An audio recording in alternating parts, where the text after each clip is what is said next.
ঈদ মুবারক। আজকে বাংলাদেশের প্রতিটি গ্রামে, প্রতিটি বাজারে, প্রতিটি গঞ্জে, প্রতিটি শহরে ঈদের জামাত অনুষ্ঠিত হচ্ছে। আমরা জাতির পক্ষ থেকে জামাতে যারা যেখানে শরীক হয়েছেন তাদেরকে ঈদ মোবারক জানাচ্ছি। একটু জোরে বলেন, তারা যেন সবাই শুনতে পায়। যারা ঈদের জামাতে শরীক হবার সুযোগ পাননি তাদেরকেও আমরা ঈদ মোবারক জানাচ্ছি, সেটাও জোরে ঈদ মোবারক দেন।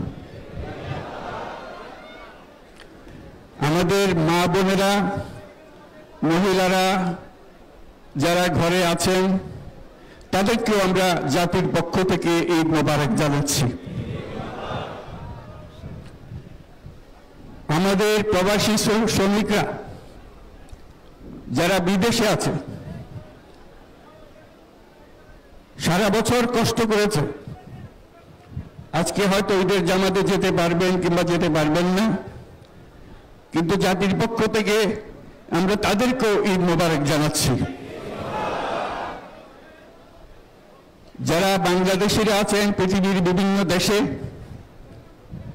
জাতির পক্ষ থেকে তাদেরকে আমরা বলে যাইনি, তাদেরকেও আমরা ঈদ মোবারক জানাচ্ছি।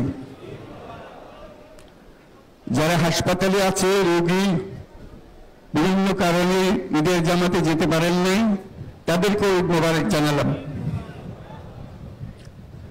ঈদ দূরত্ব ঘুচানোর দিন, নৈকট্যের দিন, ভালোবাসার দিন। আজকে সেই দিনটা আমরা যেন গভীর ভালোবাসার সঙ্গে উদযাপন করতে পারি, সেই মেসেজ আমরা যেন সবার কাছে পৌঁছে দিতে পারি। আজকে একটা অটুট ঐক্য গড়ে তোলার দিন, এবং আমরা স্থায়ীভাবে এই ঐক্য গড়ে তুলতে চাই। ঈদের জামাতের এটাই আমাদের কামনা। আজকে মোনাজাত হবে, মোনাজাতে আমরা অবশ্যই যেন স্মরণ করি, আল্লাহর কাছে প্রার্থনা করি। আমাদের এই নতুন বাংলাদেশ গড়ার যারা সুযোগ দিয়েছে, যে বীর সন্তানরা আত্মাহুতি দিয়েছে, আল্লাহ যেন তাদের রূহের মাগফিরাত দেন, তাদের শান্তি দেন। আমরা তাদের মোনাজাতে সেটা যেন আমরা অংশ রাখি। আর মোনাজাতে যারা আহত হয়েছেন, যারা স্বাভাবিক জীবন থেকে বিচ্যুত হয়ে গেছে, এই দেশের জন্য নিজেদের স্বাভাবিক জীবন ত্যাগ করতে যারা বাধ্য হয়েছে, তাদের স্বাভাবিক জীবন যাপনের ক্ষমতা দেওয়ার জন্য, রোগমুক্তির জন্য আল্লাহর কাছে যেন আমরা প্রার্থনা করি। আজকের দিনে আমরা প্রার্থনা করি, যেই নৈকট্য আজকের দিনে আমরা শুরু করলাম, এই নৈকট্য এবং এই ঐক্য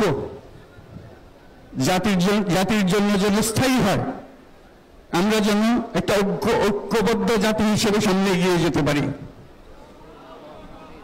যারা আত্মত্যাগ করেছেন,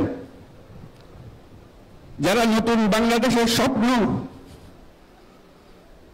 বাস্তবায়ন করার জন্য নিজের আত্মাহুতি দিয়েছেন, বেঁচে থাকলেও স্বাভাবিক জীবন যাপন করতে পারছেন না, তাদের স্মরণে আমরা যেন মোনাজাত করি আল্লাহর কাছে। আমরা অবশ্যই সেই স্বপ্ন বাস্তবায়ন করব। শত বাধা সত্ত্বেও, যত বাধাই আসুক, আমরা ঐক্যবদ্ধ জাতি হিসেবে এই নতুন বাংলাদেশ গঠন করব ইনশাআল্লাহ। এই মোনাজাতটা আপনারা সবাই মিলে একসঙ্গে করবেন। ধন্যবাদ সবাইকে। ঈদ মোবারক সবাইকে।